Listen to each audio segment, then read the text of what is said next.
ഓം ശാന്തി 20-4-2025 അവ്യക്ത BapDada revise course 18-1-2005. മുരളിയുടെ ടൈറ്റിലാണ് സെക്കൻഡിൽ ദേഹബോധത്തിൽ നിന്നും മുക്തമായി ജീവൻ മുക്ത സ്ഥിതിയുടെ അനുഭവം ചെയ്യൂ. മാസ്റ്റർ മുക്തി ജീവൻ മുക്തിയുടെ ദാതാവാകൂ. ഇന്ന് ബാബ്ദാദ നാനാഭാഗത്തുമുള്ള ഭാഗ്യവാന്മാരും സ്നേഹികളുമായ കുട്ടികളെയാണ് കാണുന്നത്. ഓരോ കുട്ടിയും സ്നേഹത്തിൽ മുഴുകിയിരിക്കുന്നു. ഈ പരമാത്മ സ്നേഹം അലൗകിക സ്നേഹമാണ്. ഈ സ്നേഹമാണ് കുട്ടികളെ ബാബയുടേതാക്കിയത്. സ്നേഹമാണ് സഹജ വിജയി ആക്കിയത്. ഇന്ന് അമൃതവേള മുതൽ നാനാഭാഗത്തുമുള്ള കുട്ടികൾ ഓരോരുത്തരും തന്റെ സ്നേഹത്തിന്റെ മാല ബാബയെ അണിയിച്ചു. കാരണം ഈ പരമാത്മ സ്നേഹം എന്തിനെ എന്താക്കി മാറ്റും എന്നത് ഓരോ കുട്ടിക്കും അറിയാം. സ്നേഹത്തിന്റെ അനുഭൂതിയാണ് അനേകം പരമാത്മാ ഖജനാക്കളുടെ അധികാരി ആക്കുന്നത്. പരമാത്മാവിന്റെ സർവ ഖജനാവുകളുടെയും ഗോൾഡൻ താക്കോൽ ബാബ എല്ലാ കുട്ടികൾക്കും നൽകിയതാണ്. അറിയാമല്ലോ ഏതാണ് ഗോൾഡൻ താക്കോൽ? ആ ഗോൾഡൻ താക്കോലാണ് എന്റെ ബാബ. എന്റെ ബാബ എന്ന് പറയുമ്പോൾ എല്ലാ ഖജനാവിന്റെയും അധികാരിയാകും. സർവപ്രാപ്തികളുടെ അധികാരത്തിനാൽ സമ്പന്നരായി സർവശക്തികളും നിറഞ്ഞ മാസ്റ്റർ സർവശക്തിവാൻ ആത്മാക്കളായി. അത്രയും സമ്പന്നരായ ആത്മാക്കളുടെ ഹൃദയത്തിൽ നിന്നും ഉയരുന്ന ഗീതം ഏതാണ്? ബ്രാഹ്മണരുടെ ഖജനാവിൽ അപ്രാപ്തമായി ഒന്നുമില്ല. ഇന്നത്തെ ദിവസത്തെ സ്മൃതി ദിവസം എന്നാണ് പറയുന്നത്. കുട്ടികളായ നിങ്ങൾക്ക് എല്ലാവർക്കും ഇന്ന് പ്രത്യേകിച്ച് ആദിദേവനായ ബ്രഹ്മബാബയുടെ സ്മൃതിയാണ് വരുന്നത്. ബ്രഹ്മബാബ ബ്രാഹ്മണ കുട്ടികളായ നിങ്ങളെ കാണുമ്പോൾ സന്തോഷിക്കുന്നു. കാരണമെന്ത്? ഓരോ ബ്രാഹ്മണ കുട്ടിയും കോടിയിൽ ഒരുവനായ ഭാഗ്യശാലി കുട്ടിയാണ്. സ്വന്തം ഭാഗ്യത്തെ അറിയുന്നുണ്ടോ? ബാബ്ദാദ ഓരോ കുട്ടിയുടെയും മസ്തകത്തിൽ പ്രകാശിക്കുന്ന ഭാഗ്യനക്ഷത്രം കണ്ട് സന്തോഷിക്കുന്നു. ഇന്നത്തെ സ്മൃതി ദിനത്തിലാണ് ബാബ വിശ്വസേവനത്തിന്റെ ചുമതലയുടെ കിരീടം കുട്ടികളെ ഏൽപ്പിച്ചത്. അതിനാൽ ഈ സ്മൃതി ദിനം നിങ്ങൾ കുട്ടികളുടെ രാജ്യ തിലകത്തിന്റെ ദിവസമാണ്. വിശേഷമായി സാകാര രൂപത്തിൽ കുട്ടികൾക്ക് വിൽ പവർ വില്ല് ചെയ്തു തരുന്ന ദിവസമാണ്. കുട്ടികൾ ബാബയെ പ്രത്യക്ഷമാക്കും എന്ന ചൊല്ല് സാകാരമാക്കുന്ന ദിനമാണ്. കുട്ടികൾ നിമിത്തമായിരുന്നു നിസ്വാർത്ഥമായി വിശ്വസേവനം ചെയ്യുന്നത് കണ്ട് ബാബ്ദാദ സന്തോഷിക്കുന്നു. ബാബ്ദാദ ചെയ്യിപ്പിക്കുന്നവനാണ്. ചെയ്യുന്നവരായ കുട്ടികളുടെ ഓരോ ചുവടും കണ്ട് സന്തോഷിക്കുന്നുണ്ട്. സേവനത്തിന്റെ സഫലതയ്ക്ക് വിശേഷ ആധാരമാണ് ചെയ്യിപ്പിക്കുന്നവനായ ബാബ. ചെയ്യുന്ന ആത്മാവാകുന്ന എന്നിലൂടെ ചെയ്യിപ്പിക്കുകയാണ്. ഞാൻ ആത്മാവ് നിമിത്തമാണ്. നിമിത്ത ഭാവത്തിലൂടെ സ്വതവേ നിർമ്മാണ സ്ഥിതി വരുന്നു. ദേഹാഭിമാനം കൊണ്ടുവരുന്ന ഞാൻ എന്ന ഭാവം നിർമ്മാണ ഭാവത്തിൽ കൂടി സ്വതവേ സമാപ്തമാകും. ഈ ബ്രാഹ്മണ ജീവിതത്തിൽ ഏറ്റവും കൂടുതൽ വിഘ്നരൂപമാകുന്നത് ദേഹബോധത്തിന്റെ ഞാൻ എന്ന ഭാവം ആണ്. ചെയ്യിപ്പിക്കുന്നവൻ ചെയ്യിപ്പിക്കുകയാണ്. ഞാൻ നിമിത്തമായി ചെയ്യുന്നവനായി ചെയ്തുകൊണ്ടിരിക്കുന്നു. എങ്കിൽ സഹജമായി ദേഹാഭിമാനത്തിൽ നിന്നും മുക്തമായി തീരുന്നു. ജീവൻ മുക്തിയുടെ സുഖം അനുഭവമാകുന്നു. ജീവൻ മുക്തി ഭാവിയിലാണ് പ്രാപ്തമാകുന്നത്. എന്നാൽ ഇപ്പോൾ സംഗമയുഗത്തിലെ ജീവൻ മുക്തിയുടെ അലൗകിക ആനന്ദം അതിനേക്കാൾ അലൗകികമായതാണ്. ബ്രഹ്മബാബയിൽ കണ്ടതുപോലെ കർമ്മം ചെയ്യുമ്പോഴും കർമ്മത്തിന്റെ ബന്ധനത്തിൽ നിന്ന് വേറിട്ടിരുന്നു. ജീവിതത്തിൽ കമലപുഷ്പ സമാനമായി വേറിട്ടും പ്രിയപ്പെട്ടതുമായി ഇരുന്നു. ഇത്രയും വലിയ കുടുംബത്തിന്റെ ചുമതല, ജീവിതത്തിന്റെ ചുമതല, യോഗി ആക്കുവാനുള്ള ചുമതല, ഫരിഷ്തയിൽ നിന്നും ദേവത ആക്കുന്നതിനുള്ള ചുമതല, എല്ലാ ചുമതലകൾ ഉണ്ടായിരുന്നിട്ടും നിശ്ചിന്ത ചക്രവർത്തി ആയിരുന്നു. ജീവൻ മുക്ത സ്ഥിതി എന്ന് പറയുന്നത് ഇതാണ്. ഭക്തിമാർഗത്തിലും ബ്രഹ്മാവിനെ കമലപുഷ്പത്തിൽ ഇരിക്കുന്നതായിയാണ് കാണിക്കുന്നത്. കമലാസനധാരിയായിട്ടാണ് കാണിക്കുന്നത്. കുട്ടികളായ നിങ്ങളും സംഗമയുഗത്തിൽ തന്നെ ജീവൻ മുക്തി അനുഭവം ചെയ്യണം. ഈ സമയത്താണ് ബാബ് ദാദയിൽ നിന്ന് മുക്തിയുടെയും ജീവൻ മുക്തിയുടെയും സമ്പത്ത് പ്രാപ്തമാകുന്നത്. ഇപ്പോൾ മാസ്റ്റർ മുക്തി ജീവൻ മുക്തി ദാതാവാകണം. ആയതാണ്, ആകുകയും വേണം. മാസ്റ്റർ ജീവൻ മുക്തി ദാതാവ് ആകുന്നതിനുള്ള മാർഗമാണ് സെക്കൻഡിൽ ദേഹബോധത്തിൽ നിന്നും മുക്തമാകൂ. ഇപ്പോൾ ഈ അഭ്യാസം ആവശ്യമാണ്. മനസ്സിന് മേൽ അത്രയ്ക്ക് നിയന്ത്രണം ഉണ്ടാകണം. സ്ഥൂലമായ കർമ്മേന്ദ്രിയങ്ങൾ, കയ്യ് അല്ലെങ്കിൽ കാല്, ഇതിനെയെല്ലാം ആഗ്രഹിക്കുന്നത് പോലെ ചലിപ്പിക്കാറുണ്ടല്ലോ. അതിന് സമയം എടുക്കാറുണ്ടോ? ഇപ്പോൾ കൈ ഉയർത്തണമെങ്കിൽ കൂടുതൽ സമയം വേണമോ? ഉയർത്താനാകുമല്ലോ. ഇപ്പോൾ ബാബ്ദാദ പറയുകയാണ്, കൈ മുകളിലേക്ക് ഉയർത്തണം. ഉയർത്തുമല്ലോ. ഇപ്പോൾ ചെയ്യണ്ട, സാധിക്കുന്നതല്ലേ. അതുപോലെ മനസ്സിനെയും ആഗ്രഹിക്കുന്നിടത്ത് ഏകാഗ്രമാക്കുവാൻ സാധിക്കണം. മനസ്സ് കൈകാലുകളെക്കാൾ സൂക്ഷ്മമാണെങ്കിലും നിങ്ങളുടെ സ്വന്തമാണ്. എന്റെ മനസ്സ് എന്നാണ് പറയുന്നത്. മനസ്സ് നിന്റേതാണ് എന്ന് പറയുകയില്ല. സ്ഥൂലമായ കർമ്മേന്ദ്രിയങ്ങൾ നിയന്ത്രണത്തിൽ വരുന്നതുപോലെ മനസ്സ്, ബുദ്ധി, സംസ്കാരം നിയന്ത്രണത്തിൽ വരണം. അപ്പോൾ നമ്പർ 1 വിജയി എന്ന് പറയും. സയൻസ് റോക്കറ്റും മറ്റും സാധനങ്ങൾ കൊണ്ട് ഈ ലോകത്തിൽ മാത്രമാണ് എത്തുന്നത്. കൂടിയാൽ മറ്റ് ഗ്രഹങ്ങളിൽ വരെ പോകും. ബ്രാഹ്മണാത്മാക്കൾക്ക് 3 ലോകം വരെ എത്തിച്ചേരാൻ സാധിക്കും. സെക്കൻഡിനുള്ളിൽ സൂക്ഷ്മലോകവും നിരാകാര ലോകവും സ്ഥൂലത്തിൽ മധുബൻ വരെയും എത്താൻ കഴിയുമല്ലോ. മനസ്സിന് മധുബനിലേക്ക് പോകാൻ നിർദ്ദേശം കൊടുത്താൽ സെക്കൻഡിനുള്ളിൽ എത്താൻ കഴിയുമോ? ശരീരമല്ല, മനസ്സുകൊണ്ട് നിർദ്ദേശം കൊടുക്കൂ. സൂക്ഷ്മവതനത്തിൽ പോകണം, നിരാകാരി ലോകത്തിൽ പോകണം. 3 ലോകങ്ങളിലും ആഗ്രഹിക്കുമ്പോഴെല്ലാം മനസ്സിനെ കൊണ്ടുപോകാൻ സാധിക്കുമോ? ഇതിനുള്ള അഭ്യാസം ഉണ്ടോ? ഇപ്പോൾ ഈ അഭ്യാസമാണ് കൂടുതൽ ആവശ്യം. ബാബ്ദാദ കണ്ടു, അഭ്യാസം ചെയ്യുന്നുണ്ട്. പക്ഷെ ആഗ്രഹിക്കുന്ന അത്രയും സമയം ഏകാഗ്രതയോടെ ഇരിക്കണം. അചഞ്ചലം ആയിരിക്കണം. ചഞ്ചലമാകരുത്. ഇതിൽ കൂടുതൽ ശ്രദ്ധിക്കണം. പറയാറുള്ളത്, മനസ്സിനെ ജയിക്കുന്നവർ ലോകം കീഴടക്കും എന്നാണ്. ഇപ്പോൾ ഇടയ്ക്കൊക്കെ മനസ്സാണ് ചതിക്കുന്നത്. ബാബ്ദാദ ഇന്ന് സമൃദ്ധി ദിവസമായി ഈ ശക്തിയിൽ കൂടുതലായി ശ്രദ്ധ കൊടുക്കുന്നു. സ്വരാജ്യ അധികാരികളായ കുട്ടികൾ ഈ അഭ്യാസത്തിൽ പ്രത്യേകമായി സദാ ശ്രദ്ധിക്കണം. കാരണം അപ്രതീക്ഷിതത്വത്തിന്റെ കളി കൂടുതൽ കാണുന്ന സമയമാണിത്. ഇതിനായി ഏകാഗ്രതയുടെ ശക്തി വേണം.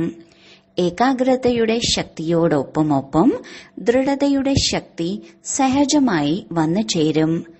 ദൃഢത സ്വതവേ സഫലത നേടിത്തരും. അതിനാൽ ഈ വിശേഷ സമർത്ഥ ദിവസം ഈ ശക്തിയുടെ അഭ്യാസത്തിൽ പ്രത്യേകിച്ച് ശ്രദ്ധിക്കണം. ഭക്തിമാർഗത്തിൽ പറയാറുണ്ടല്ലോ, മനസ്സിനോട് തോറ്റാൽ പരാജയം, മനസ്സിനെ വിജയിച്ചാൽ വിജയിയാകും. എന്റെ മനസ്സ് എന്നാണ് പറയുന്നത്. അപ്പോൾ എന്റേതിന്റെ അധികാരിയായി ശക്തികളുടെ കടിഞ്ഞാൺ കൊണ്ട് വിജയം പ്രാപ്തമാക്കൂ. ഈ പുതിയ വർഷം ഈ ഹോംവർക്കിൽ പ്രത്യേകമായി ശ്രദ്ധിക്കൂ. ഇതിനെയാണ് പറയുന്നത് യോഗി. എന്നാൽ ഇനി പ്രയോഗി ആകണം. ഇന്നത്തെ ദിവസത്തെ സ്നേഹത്തിന്റെ ആത്മീയ സംഭാഷണം, സ്നേഹത്തോടുള്ള പരാതികൾ, സമാനമാകുന്നതിന്റെ ഉന്മേഷവും ഉത്സാഹവും, 3 പ്രകാരത്തിലെ ആത്മീയ സംഭാഷണം ബാബ്ദാദയുടെ അടുത്ത് എത്തി. കത്തുകൾ കിട്ടി, സംഭാഷണവും കേട്ടു, സന്ദേശങ്ങളും കിട്ടി. കുട്ടികളുടെ സ്നേഹവും ബാബ്ദാദ സ്വീകരിച്ചു. പകരമായി ഹൃദയത്തിലെ സ്നേഹസ്മരണകളും കൊടുത്തു. ഹൃദയം കൊണ്ട് ആശീർവാദവും നൽകി. ഓരോരുത്തരുടെയും പേരുകൾ പറയാൻ കഴിയില്ല. ധാരാളം പേരുണ്ട്. എങ്കിലും ഓരോ കോണിലെയും ഗ്രാമങ്ങളിലെയും പട്ടണങ്ങളിലെയും എല്ലായിടത്തുമുള്ള കുട്ടികളുടെ, ബന്ധനമുള്ളവരുടെ, വിലപിക്കുന്നവരുടെ, സർവരുടെയും സ്നേഹസ്മരണകൾ കിട്ടി. ഇപ്പോൾ ബാബ്ദാദ പറയുന്നത് ഇതാണ്: സ്നേഹത്തിന് പകരമായി സ്വയം മാറൂ, പരിവർത്തനമാകൂ. ഇപ്പോൾ സ്റ്റേജിൽ തന്റെ സമ്പന്ന സ്വരൂപം പ്രത്യക്ഷമാക്കൂ. തന്റെ സമ്പന്നതയിൽ കൂടി ദുഃഖവും അശാന്തിയും സമാപ്തമാകണം. ഇപ്പോൾ നമ്മുടെ സഹോദരങ്ങൾക്ക് കൂടുതൽ ദുഃഖം കാണാൻ കഴിയരുത്. ഈ ദുഃഖവും അശാന്തിയിൽ നിന്നും മുക്തി നൽകൂ. ഒത്തിരി ഭയപ്പെട്ടിരിക്കുകയാണ്. എന്താണ് ചെയ്യുക, എന്തായി മാറും, ഈ അന്ധകാരത്തിൽ തപ്പിത്തടയുകയാണ്. ഇപ്പോൾ ആത്മാക്കൾക്ക് വെളിച്ചത്തിന്റെ വഴി കാണിച്ചു കൊടുക്കൂ. ഉത്സാഹമുണ്ടോ, ദയ തോന്നുന്നുണ്ടോ? ഇനി പരിധിയില്ലാത്തത് കാണൂ. പരിധിയില്ലാത്തതിൽ ശ്രദ്ധിക്കൂ. ശരി, ഹോംവർക്ക് ഓർമ്മയുണ്ടല്ലോ, മറന്നു പോകരുത്. സമ്മാനം നൽകും. ആരാണോ 1 മാസം പൂർണമായി മനസ്സിനെ നിയന്ത്രണ ശക്തിയിലൂടെ മുഴുവൻ മാസവും ആഗ്രഹിക്കുന്ന പോലെ ഏകാഗ്രമായിരിക്കുന്നത്, ഈ ചാർട്ടിനുള്ള റിസൾട്ടിന് സമ്മാനം തരും. സമ്മതമല്ലേ? ആര് സമ്മാനം നേടും? പാണ്ഡവർ നേടുമോ? പാണ്ഡവർ മുന്നിലാണ്. പാണ്ഡവർക്ക് ആശംസകളുണ്ട്. ശക്തികളോ A1. പാണ്ഡവർ നമ്പർ 1 ആണെങ്കിൽ ശക്തികൾ A1 ആണ്. ശക്തികൾ A1 ആയില്ലെങ്കിൽ പാണ്ഡവർ A1 ആകും. ഇപ്പോൾ ഗതി കുറച്ച് തീവ്രമാക്കൂ. പതുക്കെ പോരാ. തീവ്രഗതിയിലൂടെയാണ് ആത്മാക്കളുടെ ദുഃഖവും വേദനകളും തീരുന്നത്. ആത്മാക്കളുടെ മേൽ കരുണയുടെ കുട നിവർത്തൂ. ശരി, ഡബിൾ വിദേശികളായ സഹോദരങ്ങളോട്. ഡബിൾ വിദേശി ബാബ്ദാദ പറയുന്നു, ഡബിൾ വിദേശികൾ ഡബിൾ പുരുഷാർത്ഥത്തിൽ മുന്നേറുന്നവരാണ്. ഡബിൾ വിദേശി എന്നത് ടൈറ്റിൽ പോലെ ആണ്, നിങ്ങളുടെ അടയാളമാണ്. അതുപോലെ ഡബിൾ വിദേശി നമ്പർ 1 ആകുന്നതിൽ ഡബിൾ വേഗതയിൽ മുന്നേറുന്നവരാണ്. നല്ലതാണ്. ഓരോ ഗ്രൂപ്പിലും ഡബിൾ വിദേശികളെ കാണുമ്പോൾ ബാബ്ദാദ സന്തോഷിക്കുന്നു. ഭാരതവാസികളും നിങ്ങൾ എല്ലാവരെയും കണ്ട് സന്തോഷിക്കുന്നു. ബാബ്ദാദയും വിശ്വ കല്യാണക്കാരിയുടെ ടൈറ്റിൽ കണ്ട് സന്തോഷിക്കുന്നു. ഇപ്പോൾ ഡബിൾ വിദേശികളുടെ പ്ലാൻ എന്താണ്? ബാബ്ദാദയ്ക്ക് സന്തോഷമായി. ആഫ്രിക്കയിലുള്ളവർ തീവ്ര പുരുഷാർത്ഥം ചെയ്യുന്നു. നിങ്ങളും എല്ലാവരും നിങ്ങൾക്ക് ചുറ്റുമുള്ള ബാക്കി സഹോദരങ്ങൾക്ക് സന്ദേശം കൊടുക്കുവാൻ ഉന്മേഷം, ഉത്സാഹം വയ്ക്കൂ. പരാതി വരരുത്. വൃദ്ധിയുണ്ടാകുന്നു, ഇനിയും വർദ്ധിക്കും. എന്നാൽ ഇപ്പോൾ പരാതികൾ തീർക്കണം. ഈ വിശേഷത ഡബിൾ വിദേശികളെ കേൾപ്പിക്കാറുണ്ട്. നിഷ്കളങ്കനായ ബാബയെ സന്തോഷിപ്പിക്കാനുള്ള വഴിയാണ് സത്യമായ മനസ്സിൽ സാഹബ് തൃപ്തനാകും. ഇത് ഡബിൾ വിദേശികളുടെ വിശേഷതയാണ്. വളരെ സമർത്ഥമായി ബാബയെ സന്തോഷിപ്പിക്കാൻ അറിയാം. ബാബയ്ക്ക് സത്യമായ മനസ്സ് പ്രിയപ്പെട്ടതാകാൻ കാരണമെന്ത്? കാരണം ബാബയെ സത്യം എന്നാണ് പറയുന്നത്. ഈശ്വരൻ സത്യം എന്ന് പറയുമല്ലോ. ബാബ്ദാദയ്ക്കും സത്യമായ മനസ്സ്, ശുദ്ധമായ മനസ്സ് ഏറ്റവും ഇഷ്ടമാണ്. അങ്ങനെയല്ലേ? ശുദ്ധമായ മനസ്സാണ് സത്യമായ മനസ്സാണ്. സത്യത ബ്രാഹ്മണ ജീവിതത്തിന്റെ മഹത്വമാണ്. അതിനാൽ ബാബ്ദാദ സദാ ഡബിൾ വിദേശികളെ ഓർമ്മിക്കും. പല രാജ്യങ്ങളിലെയും ആത്മാക്കൾക്ക് സന്ദേശം കൊടുക്കാൻ നിമിത്തമായി. ഏതെല്ലാം ദേശങ്ങളിൽ ഉള്ളവർ വന്നിട്ടുണ്ടെന്ന് നോക്കൂ. ആ ദേശങ്ങളുടെയെല്ലാം മംഗളം നടന്നു. നിങ്ങൾ കുറച്ചു പേരാണ് ഇവിടെ നിമിത്തമായി വന്നിട്ടുള്ളത്. ബാബ്ദാദ നാനാഭാഗത്തുമുള്ള ഡബിൾ വിദേശി കുട്ടികൾക്കും നിമിത്തമായ കുട്ടികൾക്കും ആശംസകൾ തരുന്നു. പറക്കുകയും പറപ്പിക്കുകയും ചെയ്തുകൊണ്ടിരിക്കൂ. പറക്കുന്ന കലയിലൂടെ സർവരുടെയും മംഗളം ഉണ്ടാകും. എല്ലാവരും ഉന്മേഷം വീണ്ടെടുക്കുകയല്ലേ? ഉന്മേഷമുള്ളവരായോ? ഇത് സദാ കാണുമോ അതോ മധുബനിൽ തന്നെ പകുതി കളഞ്ഞിട്ടു പോകുമോ? കൂടെ ഉണ്ടാകുമോ? സദാ കാണുമോ? അമർ ഭവയുടെ വരദാനം കിട്ടിയിട്ടുണ്ട്. അതിനാൽ ഉണ്ടാക്കിയ പരിവർത്തനം സദാ വർദ്ധിച്ചുകൊണ്ടിരിക്കും, അമരമായിരിക്കും. ശരി, ബാബ്ദാദയ്ക്ക് സന്തോഷമായി. നിങ്ങളും സന്തോഷമായിരിക്കൂ. മറ്റുള്ളവർക്ക് സന്തോഷം നൽകണം. ശരി, ജ്ഞാന സരോവരത്തിന്റെ 10 വർഷം പൂർത്തിയായി. ശരി, നല്ലതാണ്. ജ്ഞാന സരോവരം ഒരു വിശേഷതയുടെ തുടക്കം കുറിച്ചു. ജ്ഞാന സരോവരം തുടങ്ങിയപ്പോൾ വിധിപൂർവമായി VIP പ്രോഗ്രാമുകൾ ആരംഭിച്ചു. നിരന്തരം ഓരോ വിങ്ങുകളുടെ പ്രോഗ്രാം നടന്നുകൊണ്ടിരിക്കുന്നു. ജ്ഞാന സരോവരത്തിൽ വരുന്ന ആത്മാക്കളുടെ സ്ഥൂല സേവനവും അലൗകിക സേവനവും വളരെ താൽപര്യത്തോടെ ചെയ്യുന്നുണ്ട്.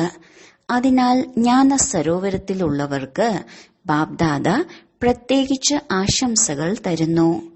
സേവനത്തിന്റെ ഫലമായി എല്ലാവരും സന്തോഷമായി മടങ്ങുന്നു. സന്തോഷത്തോടു കൂടെയുള്ളവരെ വീണ്ടും കൊണ്ടുവരുന്നു.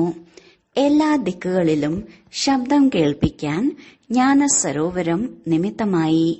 അതിന് ആശംസകൾ. സദാ ആശംസകൾ നേടണം.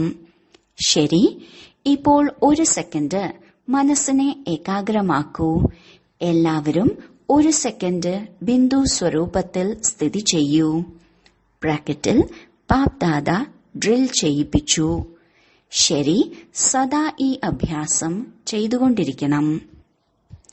ശരി, നാനാഭാഗത്തുമുള്ള സ്നേഹി ലവ്ലീൻ ആത്മാക്കൾക്ക് സദാ ദയാഹൃദയരായി ഓരോ ആത്മാക്കളെയും ദുഃഖ അശാന്തിയിൽ നിന്നും മുക്തരാക്കുന്ന ശ്രേഷ്ഠ ആത്മാക്കൾക്ക് സദാ തന്റെ മനസ്സും ബുദ്ധിയും സംസ്കാരവും നിയന്ത്രണ ശക്തിയിലൂടെ നിയന്ത്രിക്കുന്ന മഹാവീര ആത്മാക്കൾക്ക് സദാ സംഗമയുഗത്തിൽ ജീവൻ മുക്ത സ്ഥിതിയുടെ അനുഭവം ചെയ്യുന്ന ബാപ് സമാനരായ ആത്മാക്കൾക്ക് കോടിമടങ്ങായി സ്നേഹസ്മരണകളും നമസ്തേയും. വരദാനം: എല്ലാവർക്കും ആശ്രയം തരുന്ന ദയാഹൃദയനായ ബാബയുടെ കുട്ടികൾ ദയാഹൃദയരായി ഭവിക്കട്ടെ. യാചകരായി ആരെ കണ്ടാലും ഈ ആത്മാവിനും ആശ്രയം ലഭിക്കണം, ഇവരുടെ മംഗളം ഉണ്ടാവട്ടെ എന്ന് ദയാഹൃദയനായ ബാബയുടെ ദയാഹൃദയരായ കുട്ടികൾക്ക് ദയ തോന്നും. അവരുടെ സമ്പർക്കത്തിൽ വരുന്നവർക്കെല്ലാം ബാബയുടെ പരിചയം കൊടുക്കും. വീട്ടിലേക്ക് ആര് വന്നാലും ആദ്യം അവരോട് വെള്ളം വേണമോ എന്ന് ചോദിക്കും. ഒന്നും സ്വീകരിക്കാതെ അവർ പോകുന്നത് മോശമായി കരുതുന്നത് പോലെ നിങ്ങളുടെ സമ്പർക്കത്തിൽ ആര് വന്നാലും അവർക്ക് ബാബയുടെ പരിചയമാകുന്ന വെള്ളം തീർച്ചയായും നൽകണം. ദാതാവിന്റെ കുട്ടികൾ ദാതാവായി എന്തെങ്കിലുമൊക്കെ കൊടുക്കണം. അതിലൂടെ അവർക്കും ആശ്രയം കിട്ടട്ടെ. സ്ലോഗൻ: യഥാർത്ഥ വൈരാഗ്യവൃത്തിയുടെ സഹജ അർത്ഥമാണ് എത്രത്തോളം വേറിട്ടതാണോ അത്രയും പ്രിയമുള്ളതാണ്. അവ്യക്ത സൂചന: കമ്പൈൻഡ് രൂപത്തിന്റെ സ്മൃതിയിലൂടെ സദാ വിജയിയാകൂ. ഞാനും എന്റെ ബാബയും ഈ സ്മൃതിയിലൂടെ കമ്പൈൻഡ് ആയിരുന്നാൽ മായാജീത്ത് ആകും. ചെയ്യുന്നവനും ചെയ്യിപ്പിക്കുന്നവനും ഈ വാക്കിൽ ബാബയും കുട്ടിയും രണ്ടുപേരും കമ്പൈൻഡാണ്. കുട്ടികളുടെ കൈകളും കാര്യം ബാബയുടേതും. കൈകൾ കൊടുക്കുവാനുള്ള സുവർണ അവസരം കുട്ടികൾക്കാണ് ലഭിക്കുന്നത്. എന്നാൽ ചെയ്യിപ്പിക്കുന്നയാൾ ചെയ്യിപ്പിക്കുന്നതായി അനുഭവപ്പെടും. നിമിത്തമായി ചെയ്യിപ്പിക്കുകയാണ്. സദാ ഈ ശബ്ദം മനസ്സിൽ നിന്ന് ഉയരും. ഓം ശാന്തി.